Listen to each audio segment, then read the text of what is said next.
ચલો હવે આપણે જારક શ્વસનની શરૂઆત કરીશું. બરાબર, જારક શ્વસનનો આજે બેઝિક જોઈશું. ત્યાર પછી આપણે આવતીકાલથી ક્રેબ્સ ચક્ર અને ત્યાર પછીનો ત્રીજો તબક્કો ઓક્સિડેટિવ ફોસ્ફરીકરણ વિશે જોઈશું.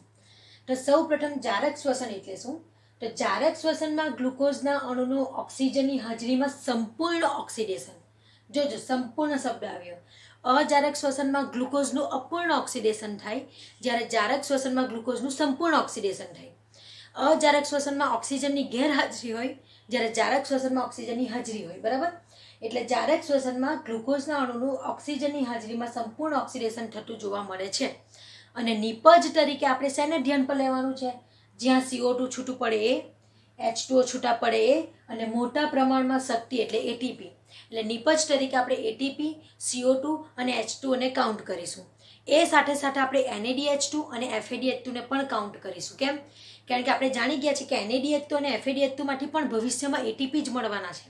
એ કઈ રીતે મળે એની નેક્સ્ટ મુદ્દામાં ચર્ચા કરીએ. તો જોજો, આપણે જાણીએ જ છીએ કે જારક શ્વસન જે છે એ 3 તબક્કામાં થાય છે: ગ્લાયકોલિસિસ, ક્રેબ્સ ચક્ર અને ઓક્સિડેટિવ ફોસ્ફરીકરણ. જેમાં તમે ગ્લાયકોલિસિસ વિશે શીખી ગયા છો અને એની અંદર આપણને એક ગ્લુકોઝમાંથી 2 પાયરુવિક એસિડ મળી ગયા છે. હવે એ 2 પાયરુવિક એસિડ ક્યાં જવાના છે? ક્રેબ્સ ચક્રમાં જવાના છે. અને પછી એ 2માંથી શું થશે? ત્રીજો તબક્કો ઓક્સિડેટિવ ફોસ્ફરીકરણ. તો આ ત્રીજા તબક્કા વિશે આજે આપણે ચર્ચા કરીએ જરાક, કે ઓક્સિડેટિવ ફોસ્ફરીકરણ એટલે શું? એ થિયરીમાં શું હોય? તો ઓક્સિડેટિવ ફોસ્ફરીકરણ એ માત્ર એ થિયરી છે કે જેમાં ગ્લાયકોલિસિસ અને ક્રેબ્સ ચક્ર દરમિયાન જે NADH2 અને FADH2 મળ્યા હોય, એ NADH2 અને FADH2 ઓક્સિડેટિવ ફોસ્ફરીકરણની થિયરીમાં જાય છે અને એમાંથી એટીપી મુક્ત થાય છે. જો ઓક્સિડેટિવ ફોસ્ફરીકરણની થિયરીમાં એક NADH2 જાય તો એન્ડમાં આપણને 3 એટીપી એમાંથી મુક્ત થતા જોવા મળે છે. એ જ ઓક્સિડેટિવ ફોસ્ફરીકરણની થિયરીમાં એક FADH2 જાય તો આપણને એન્ડમાં બીજા 2 એટીપી મળેલા જોવા મળે છે. એટલે ઓક્સિડેટિવ ફોસ્ફરીકરણ એ એવો તબક્કો છે જે એક NADH2 માંથી 3 એટીપી મેળવી આપે છે આપણને, અને એક FADH2 માંથી 2 એટીપી મેળવી આપે છે આપણને. બરાબર, એટલા માટે જ મેં તમને કીધું કે જો ગ્લાયકોલિસિસમાંથી ટોટલ કેટલા એટીપી મળે એવું પૂછાય ને, તો ટોટલ 8 એટીપી. કેમ કે જોજો, યાદ કરું, 2 એટીપી આપણને મળે જ ઓલરેડી. બરાબર, ફોસ્ફરીકરણમાં 2 મળે, ફોસ્ફરીકરણમાં 2 ગુમાવાય, વિફોસ્ફરીકરણમાં 4 મળે. પણ 4 માંથી પહેલા 2 બાદ કરીએ જે ગુમાવેલા હતા, એટલે 2 એટીપી ઓલરેડી આપણને મળતા જ હતા. એ ઉપરાંત યાદ કરો 2 NADH2 મળતા હતા. તો એક NADH2 નો અણુ ઓક્સિડેટિવ ફોસ્ફરીકરણમાંથી પસાર થશે એટલે તેમાંથી 3 એટીપી મળવાના. એવા 2 NADH2 એમાંથી પસાર થશે એટલે આપણને 6 એટીપી મળવાના. તો NADH2 દ્વારા આપણને 6 એટીપી મળશે અને બીજા 2 એટીપી તો ઓલરેડી મળે જ છે ગ્લાયકોલિસિસમાં. એટલે ટોટલ 2 + 6 = 8 એટીપી આપણને ગ્લાયકોલિસિસમાં મળતા હતા. એટલે જારક શ્વસનના છેલ્લે ટોટલ એટીપી પૂછાય તો યાદ રાખજો, અહીંયા આપણને 8 એટીપી મળશે. એ જ રીતે આપણે ક્રેબ્સ ચક્ર જે જોવાના બાકી છીએ, આવતીકાલે જ્યારે આપણે ક્રેબ્સ ચક્ર જોઈશું તો એમાં એટીપી ચોખ્ખા જે મળે એ તો ગણીશું જ, પણ NADH2 અને FADH2 જે મળશે ને એને પણ આપણે ધ્યાન પર લઈશું. અને જ્યાં NADH2 જેટલા મળે એ એક NADH2 માટે 3 એટીપી પ્રમાણે આપણે ગણતરી કરી લઈશું. અને FADH2 જે કંઈ મળે એમાં એક FADH2 માંથી 2 એટીપી મળે તો બાકીના જેટલા પણ FADH2 મળશે એ પ્રમાણે આપણે એટીપીની ગણતરી કરી લઈશું. બરાબર, તો જારક શ્વસનમાં આ 2 તબક્કામાં આપણે એટીપી અને NADH2 ને જોઈશું, અને ત્રીજા તબક્કામાં આ 2 થિયરીમાં મળેલા NADH2 અને FADH2 આમાંથી પસાર થઈને એટીપી આપણને મેળવી આપશે.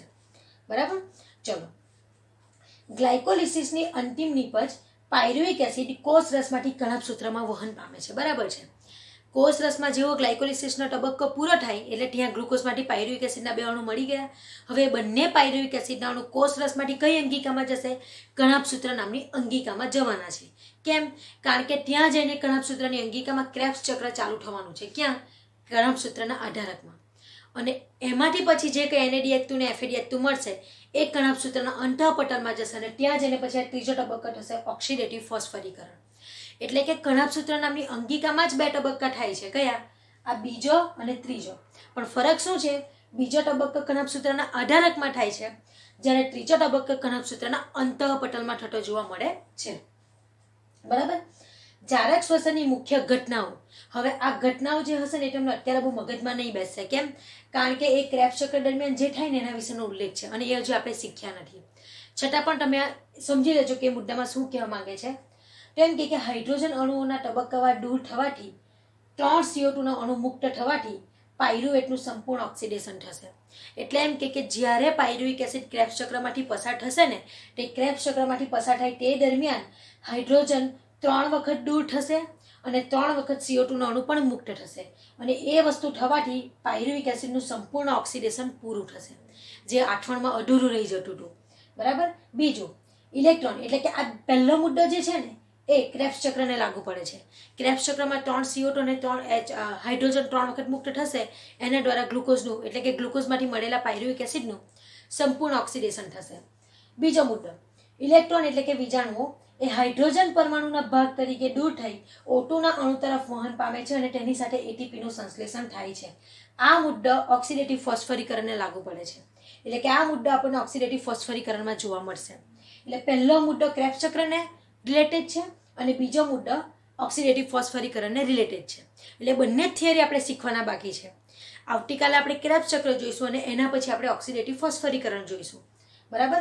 તો ઓક્સિડેટિવ ફોસ્ફરીકરણમાં એમ કે જે ઇલેક્ટ્રોન હશે ને એ હાઇડ્રોજન પરમાણુના ભાગ તરીકે દૂર થશે, હાઇડ્રોજનના H+ સ્વરૂપમાં, અને O2ના અણુ તરફ, ઓક્સિજન તરફ વહન પામશે અને તેની સાથે સાથે ATPનું નિર્માણ થતું જશે. બરાબર. એ વસ્તુ આપણે સેમ ઓક્સિડેટિવ ફોસ્ફરીકરણમાં જોઈશું. ત્યાર પછી રસપ્રદ વાત એ છે કે પહેલી પ્રક્રિયા એટલે કે ક્રેબ્સ ચક્ર કણપસૂત્રના આધારકમાં થાય છે, જ્યારે બીજી પ્રક્રિયા એટલે કે ઓક્સિડેટિવ ફોસ્ફરીકરણ એ કણપસૂત્રના અંતઃપટલમાં થતી જોવા મળે છે. એટલે એમ કે આ બંને તબક્કા થાય કણપસૂત્રમાં જ, પણ ઇન્ટરેસ્ટિંગ વાત એક છે કે એક તબક્કો આધારકમાં થાય, બીજો તબક્કો અંતઃપટલમાં થાય છે. બરાબર. અને આ બંને પ્રક્રિયા દરમિયાન O2ની હાજરી અનિવાર્ય છે. તમે ધ્યાન પર લેજો કે જારક શ્વસન 3 તબક્કામાં થાય. એમાં પહેલો તબક્કો જે છે ગ્લાયકોલિસિસ એ O2ની ગેરહાજરીમાં થાય, જ્યારે બીજો અને ત્રીજો તબક્કો ઓક્સિજનની હાજરીમાં થાય છે. બરાબર. આ વસ્તુ ધ્યાન પર લેજો. ત્યારબાદ ક્રેબ્સ ચક્રની પ્રક્રિયામાં પ્રવેશતા પહેલા પાયરુવિક એસિડનું ડીકાર્બોક્સિલેશન થાય છે. હવે જોજો, આપણને તો મગજમાં એમ જ કે ગ્લાયકોલિસિસમાંથી જે છેલ્લે 2 પાયરુવિક એસિડના અણુ બન્યા એ પાયરુવિક એસિડ હવે સીધું ક્રેબ્સ ચક્રમાં જશે, પણ એવું નથી. વચ્ચે એક પ્રોસેસ થાય છે.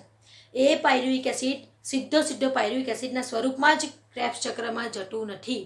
એ પાયરુવિક એસિડ એસિટાલ્ડિહાઇડ કોએન્ઝાઇમમાં ફેરવાશે અને પછી એસિટાલ્ડિહાઇડ કોએન્ઝાઇમ ક્રેબ્સ ચક્રમાં એન્ટ્રી મારવાનું છે. તો આપણે હવે અહીં એ જોવાનું છે કે પાયરુવિક એસિડમાંથી એસિટાલ્ડિહાઇડ કોએન્ઝાઇમ કઈ રીતે બને. બરાબર. તો જે ગ્લાયકોલિસિસમાંથી પાયરુવિક એસિડ બને છે એ પાયરુવિક એસિડ ક્રેબ્સ ચક્રની પ્રક્રિયામાં પ્રવેશતા પહેલાં એ પાયરુવિક એસિડનું શું થશે? તો ડીકાર્બોક્સિલેશન થશે અને સાથે સાથે ઓક્સિડેશન થશે. એટલે કે એ પાયરુવિક એસિડની હવે 2 પ્રક્રિયા થવાની છે, ડીકાર્બોક્સિલેશન અને ઓક્સિડેશન. બરાબર. આમ છતાં તેમાંથી CO2નો એક અણુ મુક્ત થાય છે. સ્વાભાવિક છે, ડીકાર્બોક્સિલેશન લખ્યું, ડી શબ્દ લાગ્યો એટલે આપણે સમજી જઈએ કે CO2નો એક અણુ મુક્ત થાય. પણ ડીકાર્બોક્સિલેશન કોનું થયું? પાયરુવિક એસિડનો. તો CO2નો અણુ શેમાંથી મુક્ત થવાનો? પાયરુવિક એસિડમાંથી. બરાબર. તો એમ કે પાયરુવિક એસિડનું ડીકાર્બોક્સિલેશન અને ઓક્સિડેશન થશે એટલે તેમાંથી એક CO2નો અણુ મુક્ત થશે. બરાબર. અને NAD એ NADH2માં ફેરવાશે. બરાબર. કેમ? કેમ કે ઓક્સિડેશન થવાનું છે. જોજો, ડીકાર્બોક્સિલેશન થયું એટલે CO2નો અણુ છૂટું પડ્યું અને ઓક્સિડેશન થયું એટલે હાઇડ્રોજનનો અણુ છૂટું પડ્યું. રિડક્શન થાય તો હાઇડ્રોજન ઉમેરાય, ઓક્સિડેશન થાય તો હાઇડ્રોજન દૂર થાય. પણ અહીંયા પાયરુવિક એસિડનું શું થયું? હાઇડ્રોજન રિડક્શન થયું, ઓક્સિડેશન થયું. પાયરુવિક એસિડનું ડીકાર્બોક્સિલેશન, અહીં જોજો, પાયરુવિક એસિડનું ડીકાર્બોક્સિલેશન અને ઓક્સિડેશન, આ 2 પ્રક્રિયા થઈ. તો ડીકાર્બોક્સિલેશન થયું એટલે CO2 દૂર થયું, આપણને ખબર પડી. પણ પાયરુવિક એસિડનું ઓક્સિડેશન થયું એટલે એમાંથી હાઇડ્રોજન પણ દૂર થયો. જો રિડક્શન હોત તો પાયરુવિક એસિડમાં હાઇડ્રોજન ઉમેરાત, પણ પાયરુવિક એસિડનું ઓક્સિડેશન થયું છે એટલે પાયરુવિક એસિડમાંથી હાઇડ્રોજન દૂર થાય છે. તો પાયરુવિક એસિડમાંથી એ જે હાઇડ્રોજન દૂર થાય છે એને ગ્રહણ કોણ કરશે? તો એ હાઇડ્રોજનને ગ્રહણ કરશે NAD અને એ NAD NADH2માં ફેરવાઈ જશે. બરાબર. એટલે પાયરુવિક એસિડનું ડીકાર્બોક્સિલેશન થઈને CO2 દૂર થશે અને પાયરુવિક એસિડનું ઓક્સિડેશન પણ એની સાથે સાથે થશે અને હાઇડ્રોજન પણ મુક્ત થશે. અને મુક્ત થયેલા હાઇડ્રોજનને ગ્રહણ કરશે NAD અને NAD એ NADH2માં ફેરવાઈ જશે. ત્યારબાદ સર્જાતો ટ્વાઇસ C નો અણુ એસિટેટ કહેવાય છે. બરાબર. તો હું તમને પહેલાં સમીકરણ સમજાવી દઉં છું, એટલે તમને વાંચીશ તો સમજાશે. તો જોજો, આ સૌ પ્રથમ પાયરુવિક એસિડ આવ્યો, ગ્લાયકોલિસિસની નીપજ, એની સાથે સહઉત્સેચક કોએન્ઝાઇમે મદદ કરી અને એની સાથે NAD પણ જોડાયું, બરાબર. અને એ પાયરુવેટ ડિહાઇડ્રોજિનેઝ નામનો ઉત્સેચક અને Mg+2 ખનિજ તત્વની હાજરીમાં પાયરુવિક એસિડ એસિટાઇલ કોએન્ઝાઇમમાં ફેરવાશે. જોજો, પાયરુવિક એસિડ એમાંથી આ CO2 નો અણુ દૂર થયો અને એમાંથી જે હાઇડ્રોજનનો અણુ દૂર થયો તેને NAD એ ગ્રહણ કર્યો અને NADH2 માં ફેરવાઈ ગયું. અને પાયરુવિક એસિડમાંથી CO2 અને H2 દૂર થતા પાયરુવિક એસિડ એસિટાઇલમાં એસિટેટમાં ફેરવાઈ ગયો અને એ એસિટેટ આ કોએન્ઝાઇમ સાથે જોડાઈને એસિટાઇલ કોએન્ઝાઇમમાં ફેરવાઈ ગયો. ખબર પડી? સમીકરણ ફરી પાછી એક વખત રિપીટ કરું છું. પાયરુવિક એસિડનું ડીકાર્બોક્સિલેશન થયું એટલે CO2 દૂર થઈ ગયો. એ જ પાયરુવિક એસિડનું ઓક્સિડેશન પણ થયું એટલે હાઇડ્રોજન પણ દૂર થયો. એ હાઇડ્રોજનને NAD એ ગ્રહણ કર્યું એટલે NADH2 માં ફેરવાઈ ગયું, બરાબર. અને એવું થતાં પાયરુવિક એસિડ એસિટેટમાં ફેરવાઈ જાય છે. પણ એ એસિટેટ એની સાથે જે આ કોએન્ઝાઇમ સહઉત્સેચક તરીકે હોય છે ને તરત જ એની સાથે જોડાઈ જાય છે અને એ એસિટેટ કોએન્ઝાઇમ સાથે જોડાઈને એસિટાઇલ કોએન્ઝાઇમ એમાં ફેરવાઈ જશે, બરાબર. એટલે આ સમીકરણ છે અને આ સમીકરણ દરમિયાન મદદ કરશે પાયરુવેટ ડિહાઇડ્રોજિનેઝ નામનો ઉત્સેચક અને Mg+2 નામનું ખનિજ તત્વ, બરાબર. તો એટલા માટે અહીં લખ્યું છે કે સર્જાતો ટ્વાઇસ સીનો અણુ એસિટેટ છે. એટલે એમ કે પાયરુવિક એસિડમાંથી જે એસિટેટ સર્જાશે ને એ એસિટેટ 2 કાર્બનયુક્ત હોય છે. કેમ 2 કાર્બનયુક્ત? તો યાદ કરો, પાયરુવિક એસિડ કેટલા કાર્બનયુક્ત હોય? 3 કાર્બનયુક્ત. આ જે બને તે કેટલા કાર્બનયુક્ત બન્યો? 2 કાર્બનયુક્ત. કેમ? કે 3 કાર્બનમાંથી CO2 ના સ્વરૂપે 1 કાર્બન તો દૂર થઈ ગયો. એટલે પાયરુવિક એસિડ જે 3 કાર્બનયુક્ત હતું એમાંથી જેવો CO2 દૂર થઈ ગયું એટલે 2 કાર્બનયુક્ત પ્રોડક્ટ બનવાની અને એ 2 કાર્બનયુક્ત પ્રોડક્ટ કઈ બને? એસિટેટ. પણ એ એસિટેટ તરત જ સહઉત્સેચક તરીકે વર્તો કોફેક્ટર A એટલે આર્યો આ એ કોએન્ઝાઇમ A સાથે એસિટેટ જોડાઈ જશે. એટલે કે લખ્યું છે કે કોફેક્ટર A ટ્વાઇસ C ના એસિટેટ નામના એકમને સ્વીકારે છે અને એસિટાઇલ કોએન્ઝાઇમ A બનાવે છે. એટલે જેવું પાયરુવિક એસિડમાંથી CO2 અને હાઇડ્રોજન દૂર થઈ જાય એટલે પાયરુવિક એસિડ ફેરવાશે એસિટેટમાં. પણ એ એસિટેટ તરત જ કોએન્ઝાઇમ A સાથે જોડાય છે અને એસિટાઇલ કોએન્ઝાઇમ A માં ફેરવાઈ જશે. એટલા માટે અહીંયા એ જ વસ્તુ લખ્યું છે, બરાબર. એટલે 3 કાર્બનયુક્ત પ્રોડક્ટમાંથી 2 કાર્બનયુક્ત એસિટાઇલ કોએન્ઝાઇમ બનવાનું છે. અને ત્યારબાદ આ સમગ્ર પ્રક્રિયા કેટાલિસિસની છે. કેટાલિસિસની એટલે ઉત્સેચક, ઉદ્દીપન, કે જે પ્રક્રિયામાં ભાગ નથી ભજવતો પણ પ્રક્રિયાનું વેગ વધારવાનું કાર્ય કરે છે, બરાબર. જે ઉત્સેચક પાયરુવેટ ડિહાઇડ્રોજિનેઝની મદદથી થાય છે. એટલે એમ કે આ સમગ્ર પ્રક્રિયા પાયરુવેટ ડિહાઇડ્રોજિનેઝ નામના ઉત્સેચકની મદદથી થાય છે. અને આ પાયરુવેટ ડિહાઇડ્રોજિનેઝ પ્રક્રિયામાં ભાગ નથી ભજવતો પણ પ્રક્રિયાનો વેગ વધારે છે. એટલા માટે એને કેટાલિસિસની પ્રક્રિયા તરીકે ઉલ્લેખ કર્યો છે, બરાબર. ત્યાર પછી આમ કોષ રસમાં આવેલા કાર્બોડિકનું ગ્લાયકોલાઇટિક વિઘટન દ્વારા આમ કોષ રસમાં આવેલું એટલે કયો કોષ રસમાં કયો તબક્કો થયેલો? ગ્લાયકોલિસિસ તબક્કો થયો. એટલે કોષ રસમાં આવેલા કાર્બોડિકનું, કાર્બોડિક એટલે કોણ? ગ્લુકોઝ. કોષ રસમાં પહેલા ગ્લુકોઝ આવ્યો, પછી એ ગ્લુકોઝનું ગ્લાયકોલિસિસ થઈને શું બન્યું? Pyruvic acid. એટલા માટે એવું લખ્યું છે કે કોષ રસમાં આવેલો કાર્બોડિક એટલે ગ્લુકોઝ એ ગ્લાયકોલાઇટિક વિઘટન દ્વારા એટલે કે ગ્લાયકોલિસિસ દ્વારા નિર્માણ પામેલા પાયરુવેટના એટલે કે નિર્માણ પામેલો પાયરુવિક એસિડનું એ કણાભ સૂત્રના મેટ્રિક્સમાં પ્રવેશે એટલે કે કણાભ સૂત્રના આધારકમાં જવા પહેલા એ જે ઉત્સેચક છે એના દ્વારા ઓક્સિડેટિવ ડિકાર્બોક્સિલેશનની સામૂહિક પ્રક્રિયાનું ઉત્તેજન આપે છે, બરાબર છે. તો એમ કે એ જે છે પાયરુવેટ કણાભ સૂત્રના મેટ્રિક્સમાં પ્રવેશી પાયરુવેટ ડિહાઇડ્રોજિનેઝ નામના ઉત્સેચક દ્વારા ઓક્સિડેટિવ ડિકાર્બોક્સિલેશનની સામૂહિક પ્રક્રિયાનું ઉત્તેજન મળે છે. કેમ ઓક્સિડેટિવ ડિકાર્બોક્સિલેશન લખ્યું? કેમ કે અહીંયા લખ્યું જ છે કે ડિકાર્બોક્સિલેશન થાય અને ઓક્સિડેશન થાય. એ બંને પ્રક્રિયાને સામૂહિક રીતે એ લોકો એવું લખ્યું છે કે ડિકાર્બોક્સિલેશનની ઓક્સિડેટિવ ડિકાર્બોક્સિલેશનની સામૂહિક પ્રક્રિયાનું ઉત્તેજન. એટલે આખા પેરેગ્રાફમાં આ વાક્યમાં એવું જ કહેવા માંગે છે કે કોષ રસમાં જે કાર્બોડિક તરીકે ગ્લુકોઝ હોય છે એ ગ્લુકોઝનું ગ્લાયકોલાઇટિક પટ એટલે કે ગ્લાયકોલિસિસના પટ દ્વારા એમાંથી જે પાયરુવિક એસિડ બને છે ગ્લુકોઝમાંથી એ પાયરુવિક એસિડ કણાભ સૂત્રના આધારકમાં પ્રવેશે છે અને કણાભ સૂત્રના આધારકમાં જઈને ત્યાં પાયરુવેટ ડિહાઇડ્રોજિનેઝ નામના ઉત્સેચકની મદદથી એ 2 પ્રક્રિયાને ઉત્તેજે છે. કઈ પ્રક્રિયાને?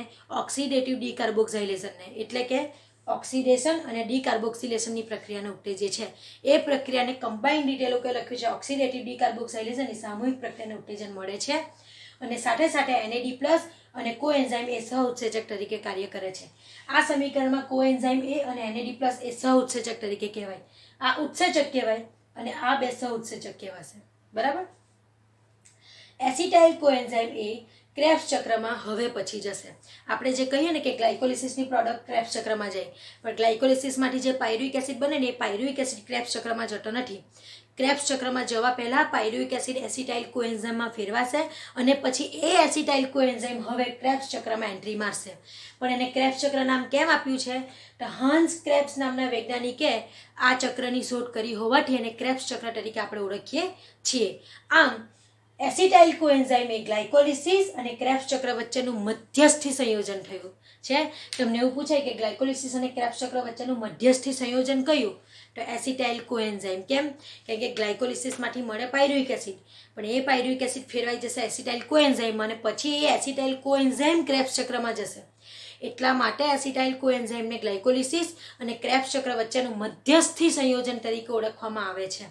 મોસ્ટ ઇમ્પોર્ટન્ટ એમસીક્યુ વારંવાર પૂછાય છે, બરાબર? એટલે ધ્યાન પર લઈશું આપણે.